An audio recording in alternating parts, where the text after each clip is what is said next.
¿Qué es el anime? ¿Por qué nos gusta? ¿Qué lo hace tan diferente? Bienvenidos, esto es Akatoao, charlas sobre el mundo del anime. En Akatoao hablaremos de diversos temas relacionados con el mundo del anime. Acompáñanos por 30 minutos a explorar una idea, encontrar las historias del mundo del anime, sus protagonistas, sus creadores, sus sentimientos, su cultura, entre otras cosas que hacen al anime tan especial. Nos encanta hablar y por eso, acá y yo, te llevaremos por un viaje a través del capítulo. Nuestro mayor propósito es que veas con otros ojos el mundo del anime y conozcas su diversidad. Claro, todo en español. Así que siéntate, ponte tus audífonos y vamos.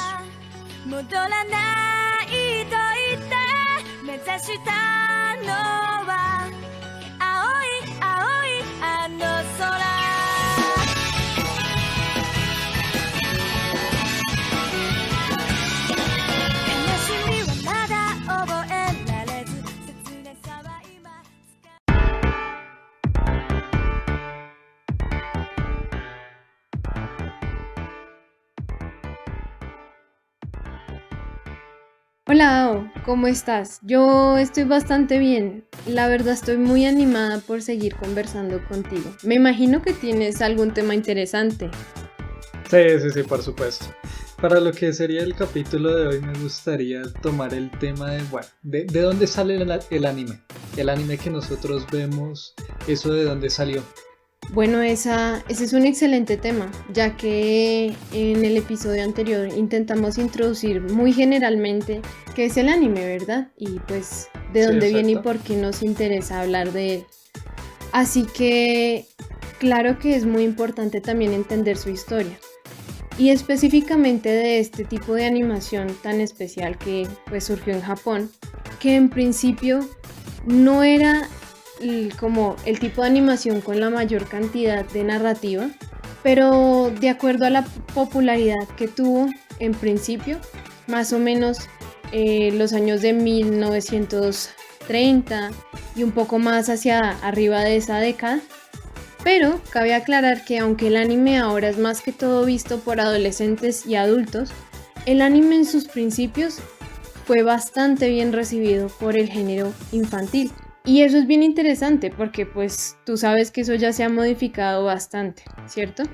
Yo diría que fue debido a los éxitos iniciales de Osamu Tezuka que precisamente fueron dirigidos a ese público.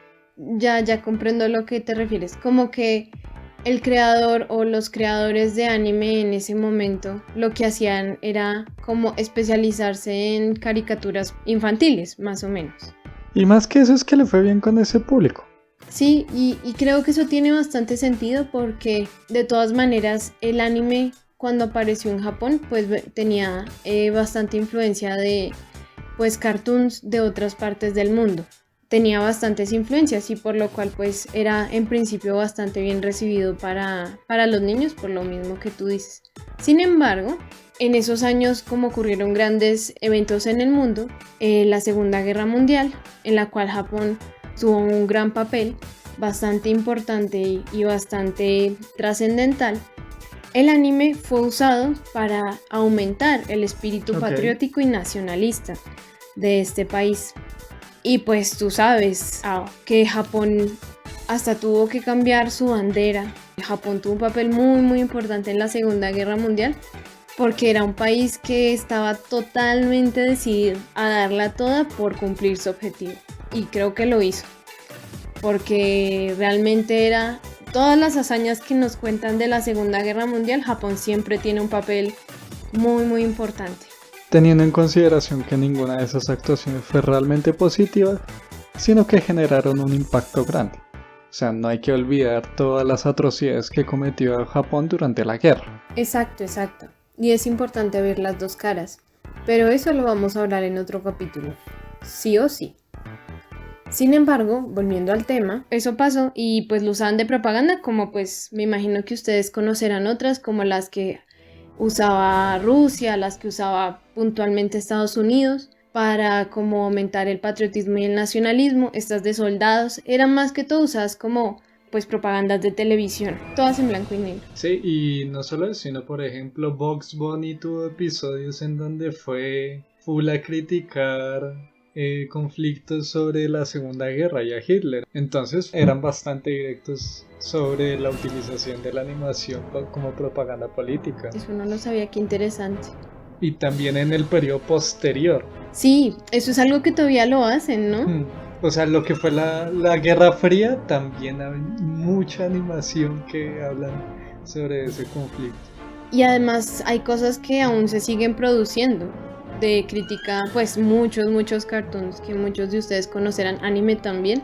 Entre esos creo que vale mencionarlo un poco Hetalia, no sé si lo conoces, ¿Sao? Es una crítica total a la Segunda Guerra Mundial y es pues totalmente estereotipada y cada uno de los personajes está como identificando a cada uno de los países que tuvo un papel importante.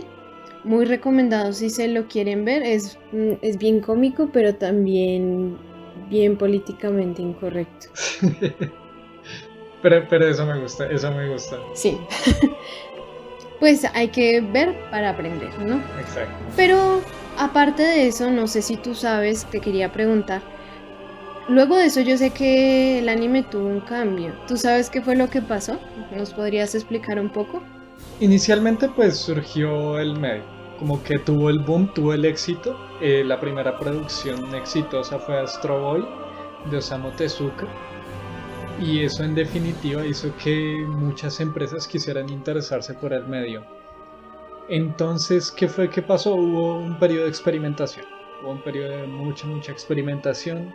Surgieron muchos tipos de obras.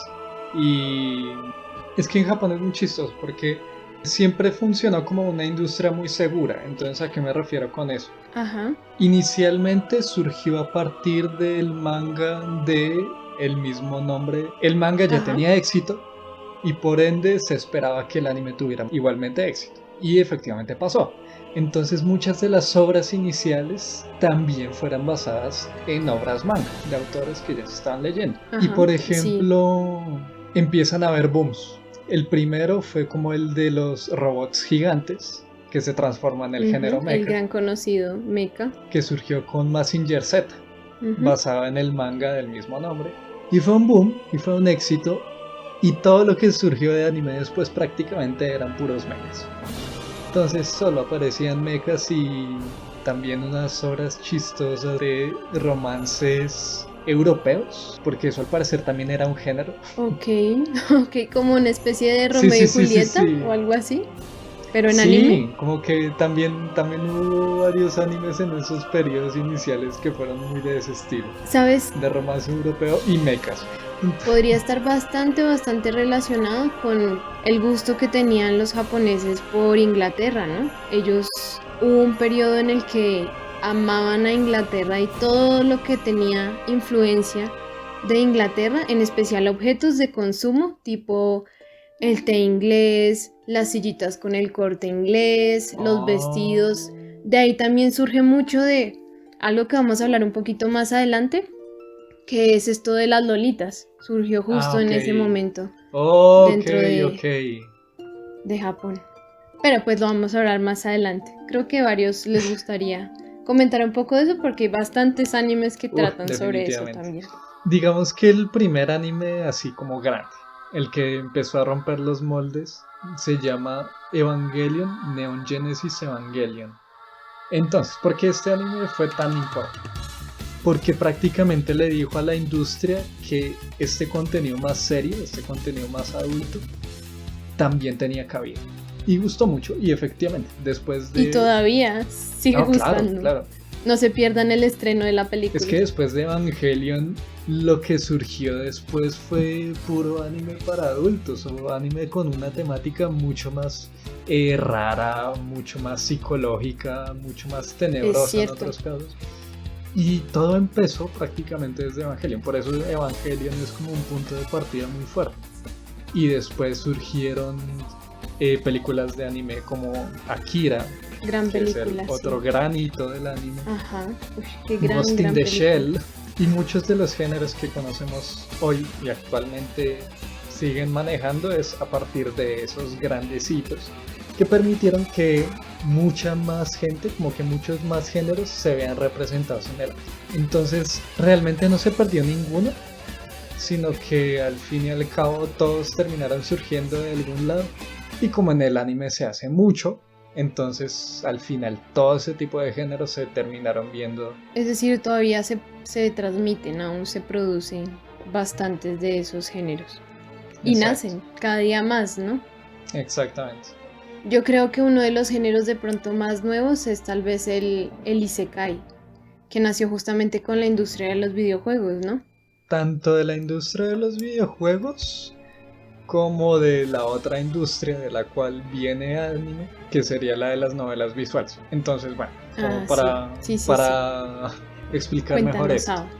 Uh-huh. El anime, ¿de dónde viene? Viene de personas que deciden como, ok, qué obras se están consumiendo, y a partir de eso pues se hace todo un análisis de mercado para ver si es que esa obra les va a dar una buena ganancia o no. Uh-huh. Para una producción de unos 12-13 episodios se tiene un presupuesto de más o menos unos 500 millones de yenes, que serían unos 2-3 millones de dólares. Pero igual no es tanto si lo comparamos con producción de películas o de series de personas reales. O de series de animación occidental. También no es tanto. Pues por ejemplo una película de Pixar puede llegar a los 200 millones de dólares. O sea, igual es un precio súper bajo, pero es un precio que las empresas tienen que correr, mejor dicho. Y tienen que estirar lo más que Exacto. puedan, además. También. Exacto. Pero primero, tú nos estabas mencionando que hay diferentes como recursos de los que viene la adaptación de los animes, ¿cierto? Pues los recursos pueden ser, actualmente, vienen o de mangas, vienen o de novelas ligeras, que pues es como imaginarse un cuento acá, muy sencillo, normalmente para público adulto adolescente, y que sea fácilmente consumible. Para Japón funciona mejor por su tipo de escritura. La escritura normal es muy compleja, sí. Normalmente es difícil de aprender a leer bien. Entonces las novelas ligeras pues permiten que esa transición sea más sencilla. Precisamente el ser novela ligera significa que se puede leer mucho. Sí, más. Además muchas veces está acompañada de muchas ilustraciones, muchos dibujos que acompañan la historia. También están lo que son las novelas visuales, que esos ya son videojuegos, más que nada narrativos. Pues es videojuegos porque uno tiene poder de decisión, pero normalmente son puramente de contarte una historia y leer mucho. Entonces, mangas, novelas visuales, novelas ligeras, videojuegos, claramente, también, como Pokémon. Que esos han sido bastante populares últimamente. Manhwas, que es la versión manga de Corea. Por ejemplo, con The Tower of God y The God of High School, si no estoy mal. Esos son manhwas. Y me imagino que en China también tendrán su versión manga. Pero eso me hace pensar algo muy, muy especial. Parece ser como si el anime, ya que de todo ese grupo de adaptaciones, el más grande es pasar de manga a anime, ¿cierto? Tal vez el anime en realidad no es como el recurso principal del que quieren sacar dinero, sino que en realidad es simplemente una fuente para que el manga termine siendo más conocido y de pronto se produzcan mercancías a partir de eso, ¿no? Me parece que eso tiene un poco más como para allá va el asunto, me parece que es lo que hacen las animadoras, porque ellos en realidad quieren es estirar lo más que puedan y ganar más dinero a partir de eso, ¿cierto? Y sí, y no solo eso, sino que todas las historias que les parece beneficiosas las ponen en otros medios, todos los medios. Verdad. Entonces puede surgir una historia de un medio y la pasan a novela ligera, videojuego, o sea, eso se va expandiendo. Es verdad, eso le pasó a Naruto, digamos.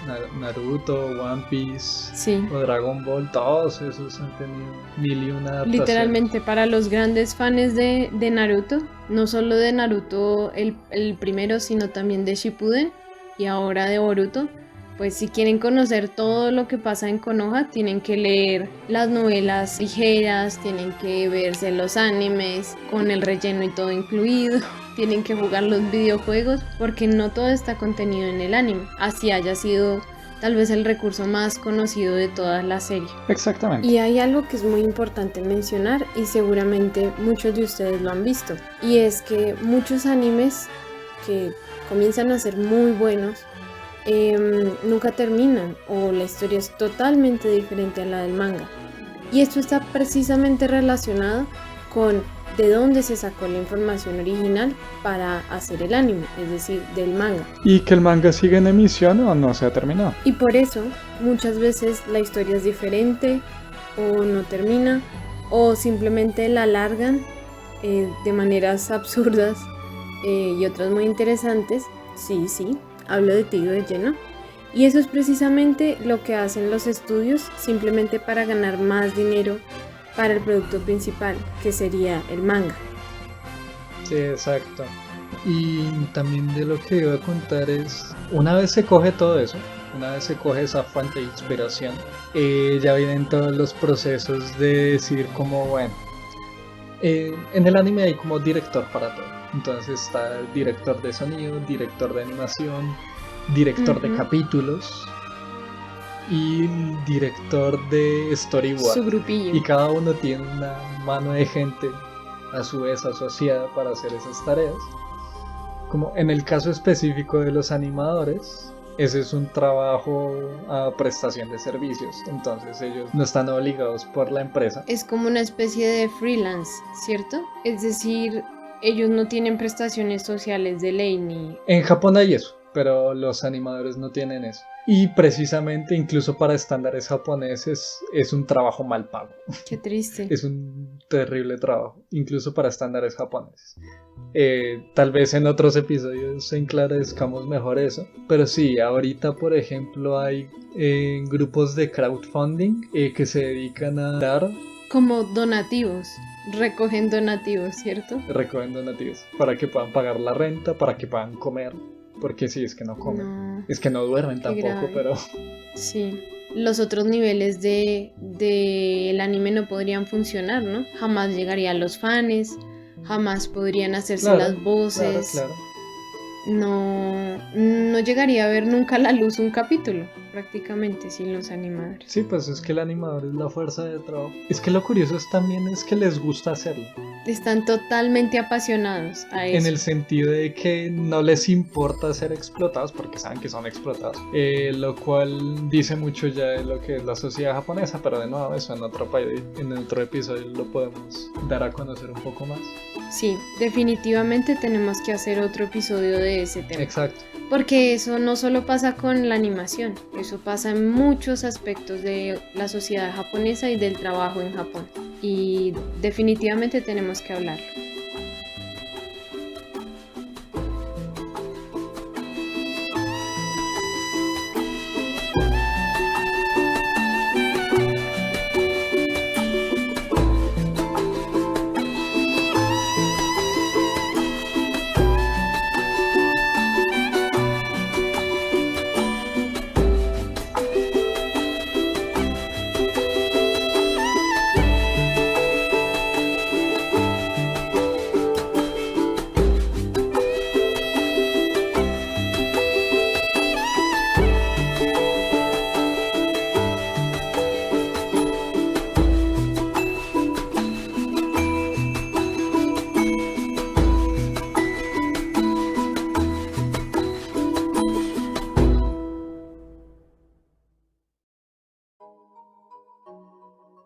Y también hay varios animes que precisamente hablan de eso. Hay varios animes que retratan ese tipo de situaciones. Sí, justamente, es verdad. Es verdad. Y como los personajes quieren salir de esa vida o se van a otro mundo, hay de todos los géneros para eso. Sí, y pues también todos estos son medios narrativos, o sea, eventualmente el que lo está consumiendo en muchos casos se quiere meter dentro de los personajes. Por eso es que de los géneros que están surgiendo ahorita, el que es más prominente es el Isekai, Y rayos sí que salen Isekai a cada rato. Es Pero verdad. todas las temporadas hay un montón. ¿Y eso en qué consiste? Consiste en que normalmente una persona, un trabajador de empresa o un estudiante o inserte persona japonesa casual, y ese japonés casual termina entrando en otro mundo. Es en un mundo de videojuegos, pero también hay isekais en donde el japonés se va a un tiempo pasado de la historia o se transforma en otra criatura. Hay de varios tipos. Sí, hay bastante. Pero entonces la idea es que es una fantasía en donde el personaje es como lo más poderoso que hay ahí en general. Que mejor dicho es un nuevo comienzo para esa persona. Y pues esa es la fantasía. El poder estar en otro universo, ser otro comienzo, tal vez tener más poder. Tal vez tener popularidad. Como tal vez aspirar menos más. Buenas relaciones y una buena vida. Eso pasa mucho en los isekai. Exacto, que también pasa. Y ahora que lo mencionas, ¿tienes algún isekai que te gustaría recomendar? Pues el que inició esto, el que inició la cosa con los isekai, y creo que a quien le gusta el género normalmente le gusta ese, es Sword Art Online. Muy conocido. Basado sí. en la novela ligera del mismo nombre. Ese se volvió conocido, se volvió famoso y ¡pum! Explotó lo que fue el género isekai a partir de eso. Sí, está en todos los medios. Y a mí no me gustan los isekai, me parecen muy repetitivos y en general muy sosos. Y por eso es que ahorita hay muchos animes que quieren romper el molde y cambiar un poco la idea. Entonces por eso hay el isekai que yo recomendaría. Se llama Konosuba. Bueno, el nombre es mucho más largo, que ni siquiera sé cómo pronunciarlo bien, pero en diminutivo sería Konosuba. Y pues es una comedia que poner un poco más en la realidad, comillas, en la realidad de los mundos, cómo sería que una persona vaya a esos mundos. En ese sentido también el Isekai Re:Zero hace algo similar, pero con un giro un poco más oscuro. Ok. Pero pues es que Konosuba me parece muy divertido y creo que maneja muy bien los tropos. Entonces sí, Gracias, Ao, gracias. esa sería mi recomendación. Creo que tenemos que verlo. Yo también tengo que verlo. Ya me lo has recomendado varias veces. Tengo que verlo. Ahí está, en mi lista, no te preocupes. Y tú acá, por ejemplo, ahora que estamos hablando de géneros, tanto qué géneros normalmente ves y cuál recomendarías. Antes que eso me gustaría hablar de algo que me parece bastante importante. Y es, yo siempre me he preguntado esto porque en general yo veo como de todos los géneros. No soy como muy predilecta con respecto a los géneros que me gustan, pero algo que sí me he dado cuenta es que me gustan mucho las obras originales. Cuando sale que la obra es original del autor, es decir, que no está adaptada de ninguna novela visual, manga, libro, porque eso también pasa últimamente, automáticamente algo se enciende en mí y digo, tengo que ver ese anime. Ok. Y lo pongo en mi lista. Y eso me hace pensar en dos cosas. Uno, ¿será que hay algo particular en las obras originales? Y dos, en general hay bastantes menos que las que son adaptadas, ¿no? ¿Tú sabes eso por qué pasa, Ao? Pues lo que yo pongo como hipótesis es que es muy riesgoso. Es muy riesgoso tener una obra original y que tenga éxito. Entonces yo opino que las obras que salen de manera original son o porque tienen una figura muy importante detrás de esa obra, o un animador, o un estudio, o un músico. O sea, como que tiene que haber una figura muy importante que esté detrás de esa obra y que se sepa que puede tener un guión sólido.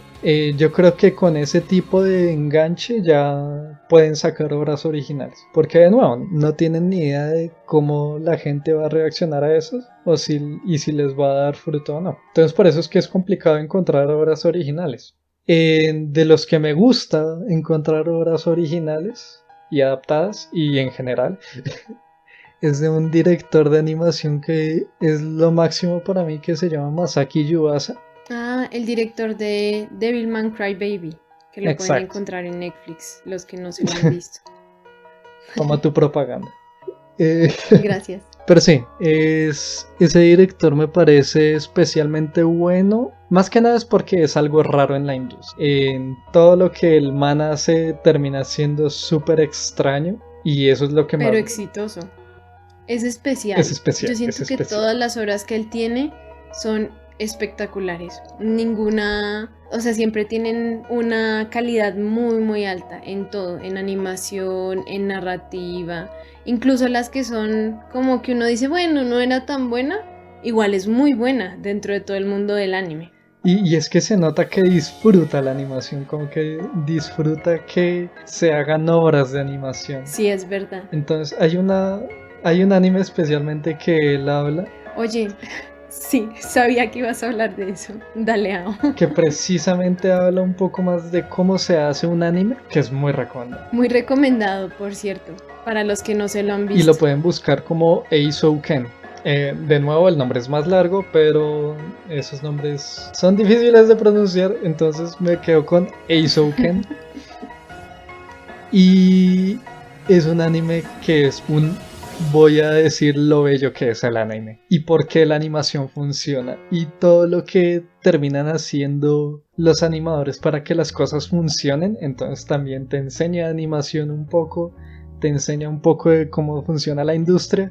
Es un excelente anime. Sí, realmente ese anime es muy recomendado y creo que es ideal para acabar nuestro episodio de hoy. Se los recomendamos tanto a Ao como yo verlo si quieren aprender un poco más y además divertirse en el proceso sobre cómo se hacen los animes, de dónde vienen y todo de la mano de 3 chicas de colegio que además no solo es altamente visual el anime, sino que todo, absolutamente todo detrás de él, no solo la historia que nos cuentan, los fondos que hay detrás y toda la ciudad en la que transcurre el anime, hace que sea absolutamente entretenido, enriquecedor y uno esté todo el tiempo enganchado a lo que está pasando. Y es muy cortito, ¿no, Ao? Sí, tristemente. Pero yo siento que hasta ahí estaba bien. Yo siento que es triste que sea tan corto, pero creo que lo que hicieron lo hicieron magníficamente. Sí, eso es verdad. Todo eso es verdad. quedó muy bien plasmado. Eso también considero que es verdad. O sea, digo tristemente es porque siempre es chévere ver más. Es muy bello. Cuando uno sabe que puede haber más historia. Entonces, sí, eso es lo triste. Es lo único malo de ese anime. Y bueno, así nos vamos a despedir el día de hoy. Muchas gracias por escucharnos. Esperamos hayan aprendido algo nuevo, como nosotros también lo aprendemos cada día de esta maravillosa industria que tanto nos gusta y que podemos seguir entendiendo y también apreciando todo el trabajo que hacen para poder seguir nosotros disfrutando y amando tanto a aquellos personajes que nos han sacado más de una risa, más de una rabia y más de otras cosas que hacen tan especial el mundo del anime. No sé si quieres agregar algo más, Ao. No, además de un saludo cordial y un gracias por escucharnos. Que tengan un excelente día. Y eso es todo. Muchas gracias, Ao. Muchas gracias, Aka. Gracias a ustedes. Toda la música usada es de animes que amamos. Puedes encontrar la lista completa por orden de reproducción en el enlace de la descripción de SoundCloud. También nos puedes seguir en Instagram como Akatoa Podcast, donde hablamos un poco más de cultura japonesa y recomendamos un anime cada semana.